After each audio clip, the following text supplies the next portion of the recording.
Hey there, Joseph Pate here again, better known as Medicare Joe, and in today's video, I'm going to be walking through the new changes that have happened to the Medicare prescription drug plans here for 2025, how those changes have impacted the plans, how you can prepare to make sure you're making the right drug plan decision while on Medicare, and then lastly, the biggest exposures, in my opinion, to folks that are on Medicare with prescription drugs. So we're going to dive into all that today in today's video. If this is your first time here, please hit the subscribe button so you can be updated on our other Medicare educational videos that we will post from time to time. And if you are preparing for your appointment with one of our team members, your Medicare Part D prescription plan is one of the most important conversations to have, in my opinion, because it's where a lot of folks that are trying to help you with Medicare really drop the ball. And it's important when you're getting prepared to have these conversations about your drug plan that you have a list of your medications ready with the name, the dosage, and the frequency. So if your appointment's coming up here and that's the purpose of you watching this video, make sure you have a list ready for that call. We're going to take all of that information and put it into a plan finder tool to make sure that we're picking out the best Medicare prescription drug plan for you for this year. And the biggest thing I can say about that is the drug plans, like your medications, are probably going to change year to year. I always tell my clients that it's important to prepare for the drug plan that makes the most sense this year, because you can always make changes with the drug plan during the annual enrollment period in the fall time. So have your list ready, be prepared to have that conversation, and watch the entirety of this video so you can know how this works, and more importantly, how to protect some of the exposures that a Medicare drug plan has. So first, I want to dive into some of the major changes with the Part D prescription drug plans here as of 2025. There's probably a lot of information that you're seeing on different, YouTube videos and other videos that talk about the Medicare prescription drug plans, but a lot of that stuff is pre-2025 changes. So in 2025, they introduced the Inflation Reduction Act with Medicare, and ultimately that changed the Part D prescription drug plan completely. And a lot of those changes helped benefit the total out-of-pocket cost that someone incurs, but a lot of the shifts completely changed the way that a drug plan actually works. So I'm going to break those down. And first and foremost, the biggest change that happened here on the drug plans is there's no longer a donut hole or a coverage gap. So if you're watching videos that are talking about the Medicare donut hole or coverage gap, that is no longer a thing as of 2025. This was completely eliminated. So there's no 25% cost share on your medications like you used to have to pay when you entered the donut hole before January 1st of 2025. That has been completely eliminated. So if you're hearing stuff about that, it is outdated information. Secondly, they lowered the catastrophic limit. So the catastrophic limit being the most that you can spend out of pocket on your medication costs, co-pays, deductibles, co-insurances, everything together. That was lowered from $8,000 in 2024 down to $2,000 in 2025.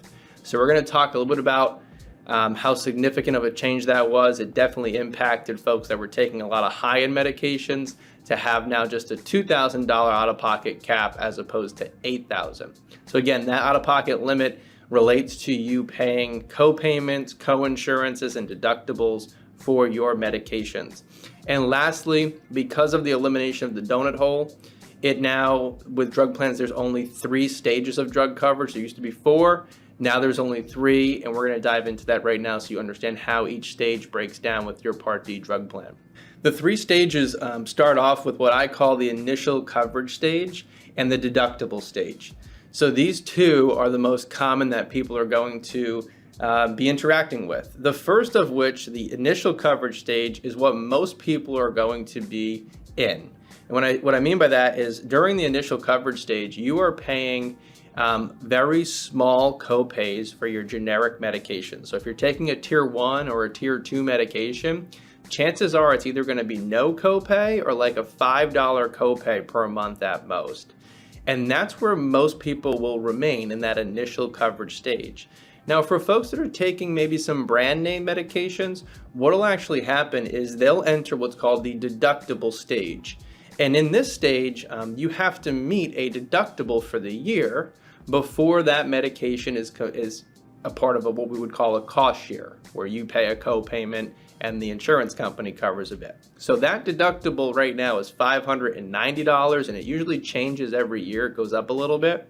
So if you were taking a high-end medication, let's say the medication costs $800, you would be paying the deductible of $590 the first time you fill that medication, and then you're gonna then shift to paying a co-payment or a co-insurance for the remainder of the year. The last stage is your catastrophic stage. So this is where you have that $2,000 out-of-pocket limit. So the catastrophic stage is once you hit $2,000 in co-payments, co-insurances, deductibles, your cost for your medications that does not include premium, just the medication cost, at that point, you no longer have to pay anymore.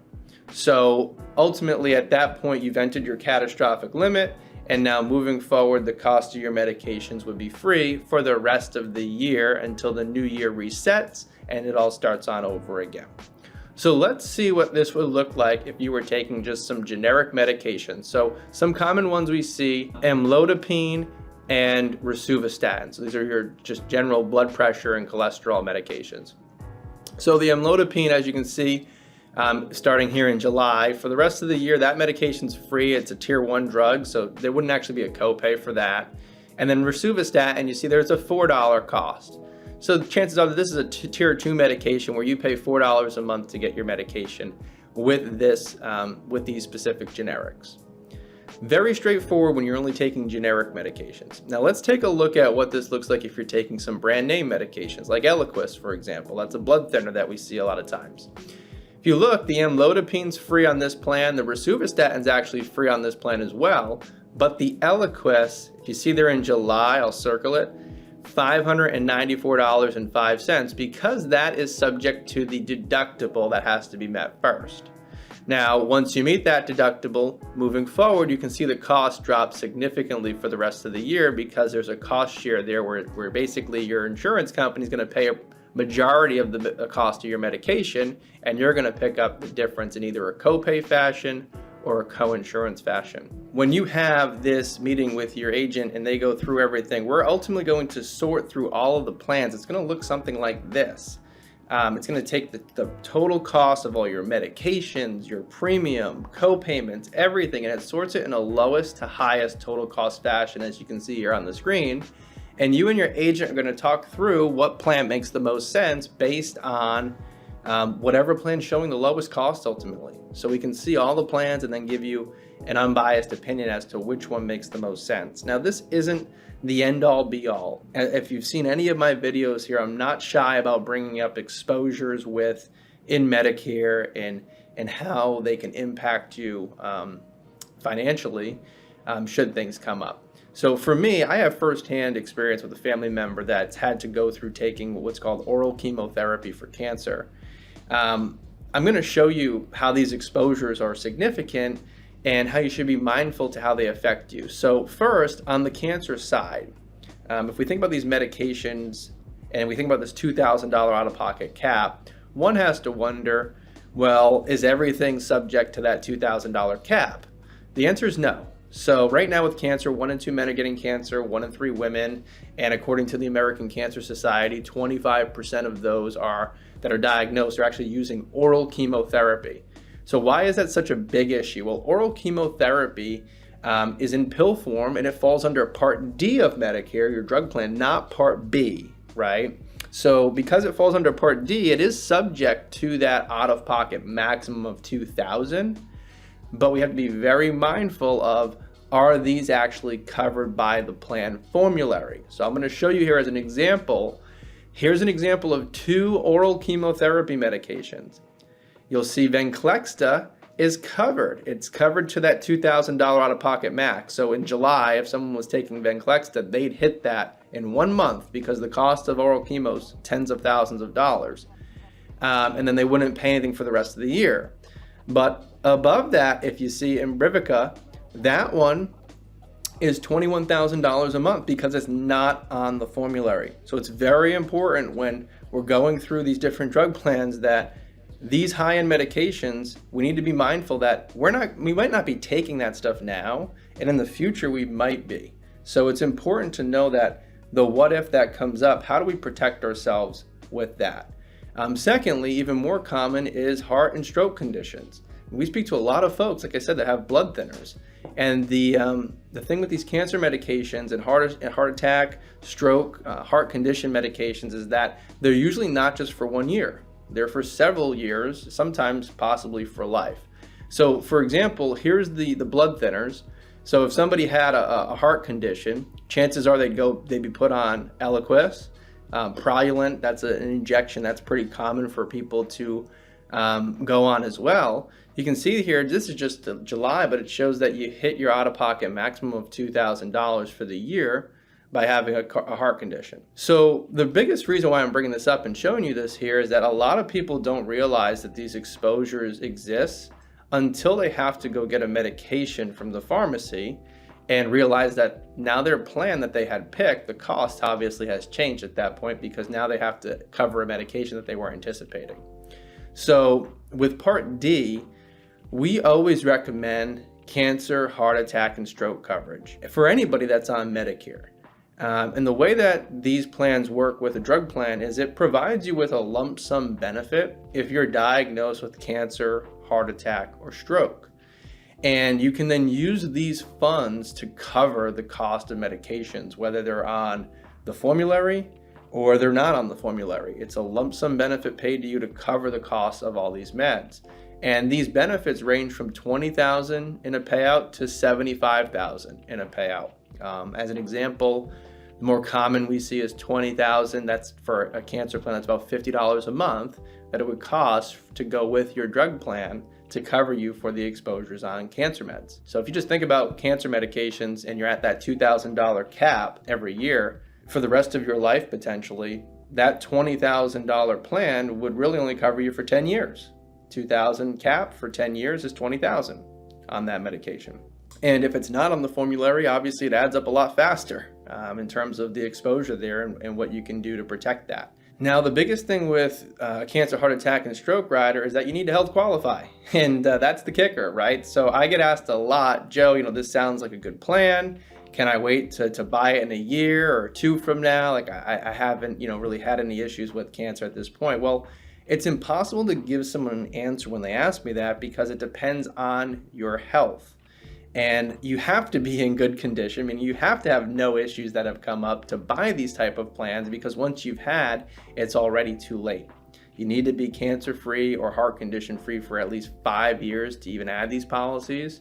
So that would be something that you definitely want to discuss with your agent when you're on your drug call to see if you can qualify for it, and that way they can give you exact pricing on what it is for the benefit that you're looking for. I mean, I can tell you this much, that if you're looking for complete coverage on the medication side, it is definitely beneficial to you to add these, especially if you can do it before your 65th birthday, because you can get them, number one, at a much better price. And depending on what state you're in, once you turn 65, sometimes they're not even available anymore, depending on the state that you're in. So they only sell them up to 65 years old, state-based. Some states allow you to purchase this after 65. So if you're wondering if you're in one of those states, we can definitely go through that on your call as well. So very important that obviously you understand the exposures of what is covered and is not covered by Medicare. I get caught up in a lot of people saying, well, once you hit 2,000, you don't have to pay anything after that. Well, that's great, but how do you have the funds to sometimes pay the $2,000 out-of-pocket cap every single year?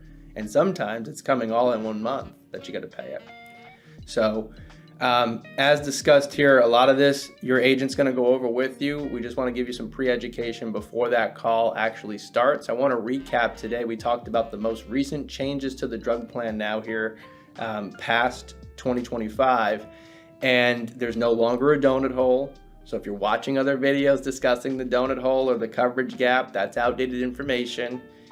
We spoke about the new 3 stages that are available: the initial coverage stage, the deductible stage, and the catastrophic limit of $2,000, and also what to expect on your call with our agents to shop your plan and talk through some of the cancer, heart attack, and stroke exposures that will exist, with that coverage. As I stated before, our agents are trained, happy to help in any way we can to get the best coverage to fit your needs and budget. Please have a list of your medications ready with the dosages to maximize the time you have with your agent on the phone. That is our one ask for this appointment. And if you like this video, please give us a like. And if you want to be updated as we post more Medicare videos here on YouTube, click that red subscribe button and you'll get notified as we post new content to the channel. Thank you so much for your time today. We look forward to your call.